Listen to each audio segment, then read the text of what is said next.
The silence in the room wasn't peaceful. It was heavy, the kind of silence that precedes a heart attack or a lightning strike. I sat at my kitchen table, the glowing screen of my laptop illuminating the tears I didn't even realize were falling. On the screen was a statement for a credit card I rarely used, one I'd kept for emergencies, for the just-in-cases of a life I'd spent 30 years building with grueling, back-breaking precision. The total balance was $42,000, but it wasn't the number that made the room spin. It was the location of the charges. A luxury maternity clinic in Seattle, a high-end nursery boutique, weekly grocery hauls from a city 3 hours away from where my brother, Julian, supposedly lived in a cramped studio apartment, struggling to find work. I am Elias. For 10 years, I have been the reliable son, the one who stayed behind in our small hometown to manage my mother's failing health, the one who worked 60-hour weeks at the firm to ensure our family name didn't sink into the mud of debt my father left behind. I wore shoes with holes in the soles so Julian could have the best suit for his interviews. I ate canned soup while I Venmo'd him rent money. And now I was looking at the digital footprint of a life I didn't know existed. My brother didn't just steal my money. He stole my sacrifice. He used my sweat and my sleepless nights to fund a secret family while I sat in the dark, wondering if I'd ever be able to afford a family of my own. To understand the weight of this betrayal, you have to understand Julian. Julian is the kind of man who walks into a room and the air seems to brighten. He has our mother's eyes, wide, soulful, and perpetually innocent. Growing up, Julian was the dreamer. I was the doer. If Julian broke a window, I was the one who grabbed the broom, because Elias is so much stronger. He doesn't mind helping. When our father passed away, leaving us with a mortgage that looked like a mountain and a mother whose heart was literally and figuratively breaking, the roles were solidified. Elias, my mother had whispered, her hand trembling in mine, "You have to take care of Julian. He's sensitive. He's not built for the hard parts of the world like you are." So I became the shield. I worked. I saved. I deferred my dreams of traveling, of law school, of anything that wasn't immediate income. Julian went to the city to find himself. For 5 years, the narrative was the same. Julian was almost there. He just needed a little more help. A few hundred for a car repair. 1,000 for a deposit on a better apartment. I gave it all, fueled by a toxic mix of brotherly love and a desperate need to keep my mother's world from collapsing. I remember the day I gave him the emergency card. It was 2 years ago. Just for emergencies, Jules. I told him, if you're ever stranded or if you can't afford medicine, use it sparingly. He had hugged me, his eyes moist. "You're the best man I know. Elias, I don't know what I'd do without you." I believed him. I really did. The suspicion didn't arrive all at once. It leaked in like carbon monoxide, silent and deadly. It started with the phone calls. Julian would call, and I'd hear a muffled sound in the background, a high-pitched chirp, a soft, rhythmic thudding. "What's that sound, Jules?" I'd ask. "Oh, just the neighbor's TV." "Elias, these walls are paper-thin. God, I hate this apartment. I wish I could afford a real place like yours." I felt guilty. Here I was in the family home, while my brother lived in a shoebox. So I sent more money. Then came the missed Thanksgiving. Then the missed Christmas. I'm working a double shift at the warehouse. He told me over the phone, his voice strained. "I can't lose this job. Tell Mom I love her."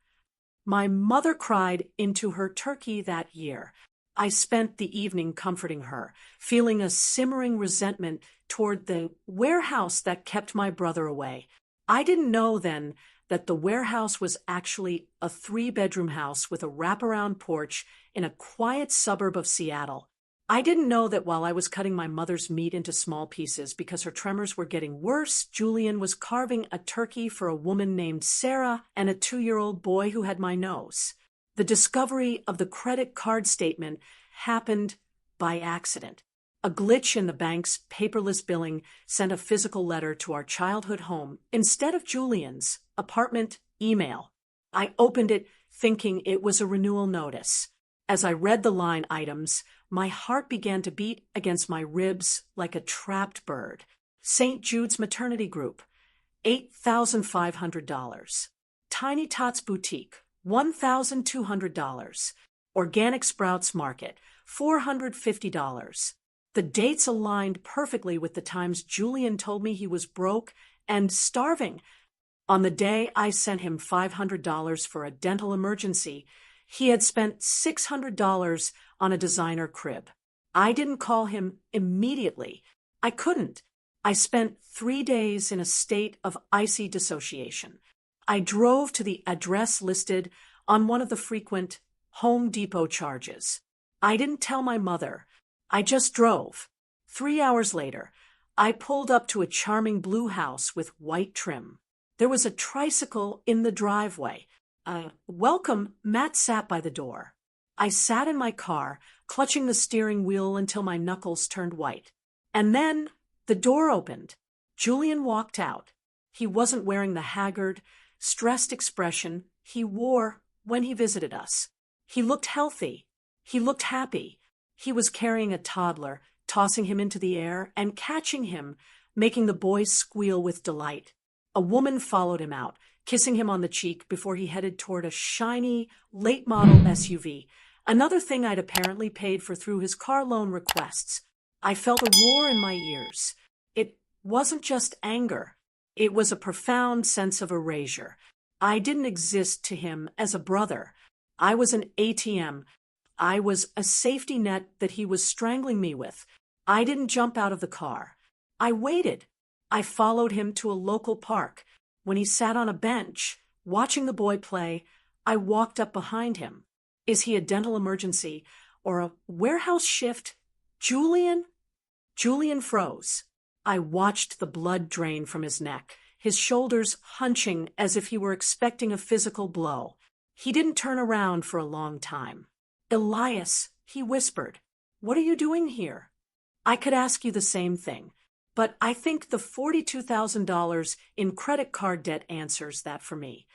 He turned then, and for the first time in my life, I saw the mask slip. There was no sensitive dreamer left. There was only a cornered animal. You don't understand, he hissed, looking around to make sure no one was listening. Sarah, she didn't have anyone. When she got pregnant, I had to take care of them. I couldn't let my son grow up the way we did. Elias, scraping for every penny. So you let me scrape for them? I shouted. I haven't bought a new shirt in 3 years. Mom is using a walker that's held together by duct tape because I was saving for her surgery, money that I now realize went to your landscaping. You're the strong one.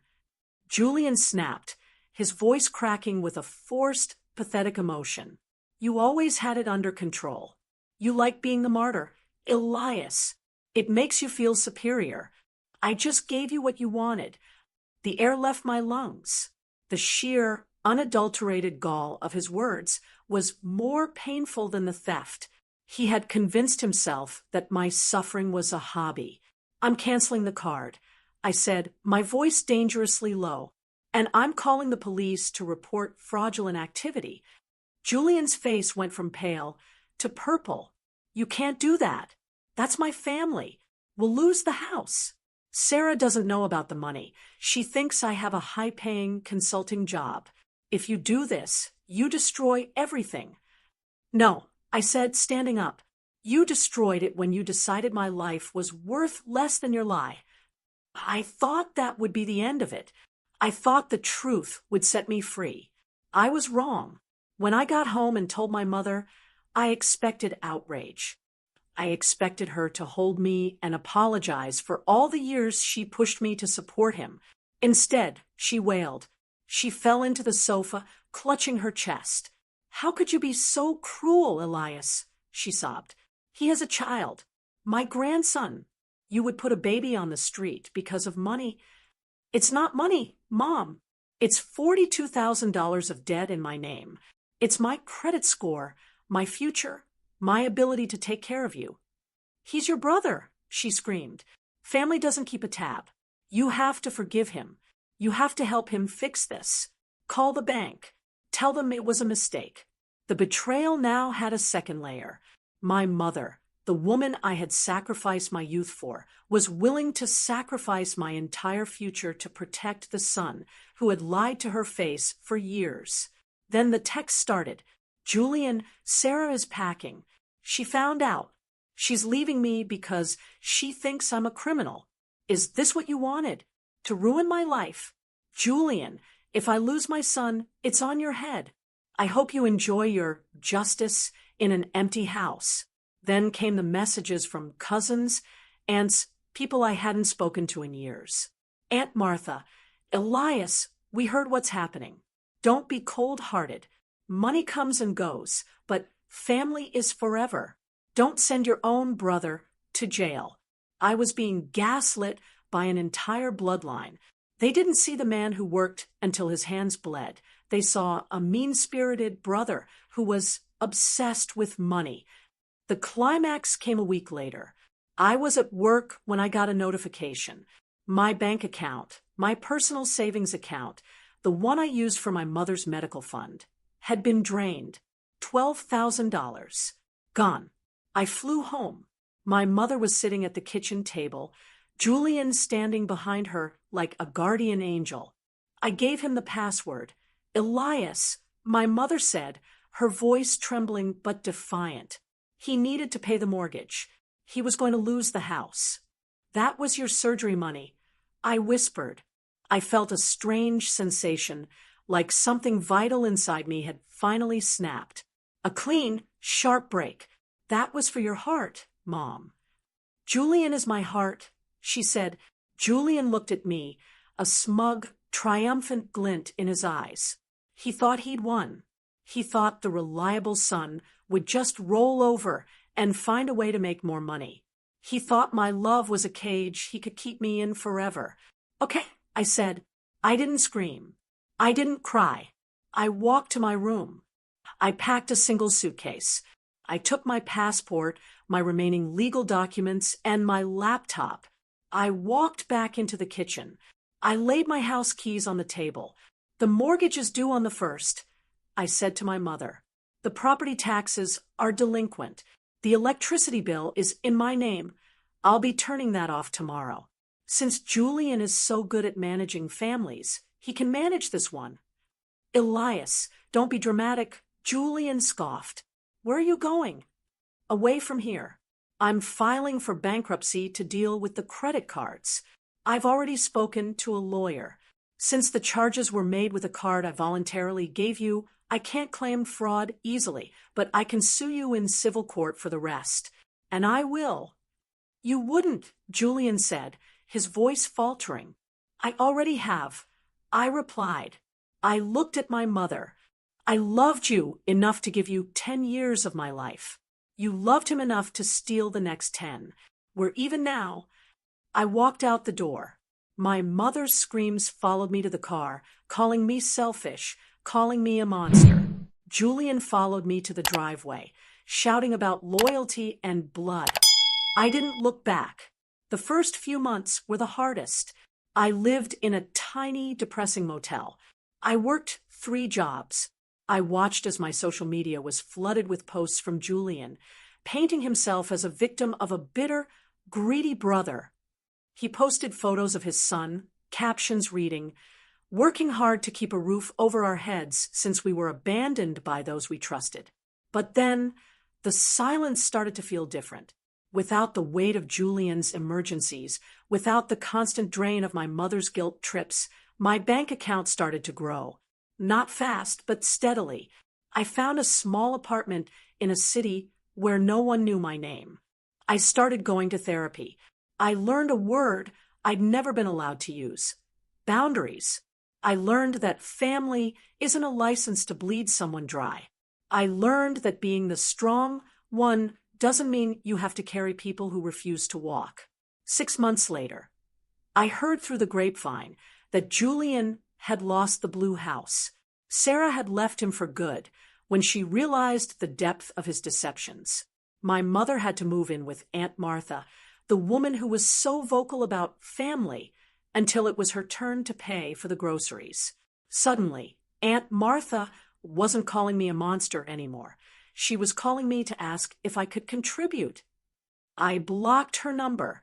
Sometimes the only way to save yourself is to let the people you love face the consequences of their own actions. I lost $42,000. I lost a brother. I lost a mother.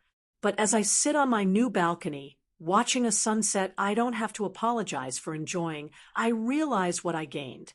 I gained my life back. My brother used my credit card to build a secret family. But in doing so, he gave me the one thing I never would have given myself, the permission to leave. The price of freedom was high, but for the first time in 30 years, I'm not looking at the bill. I'm looking at the horizon.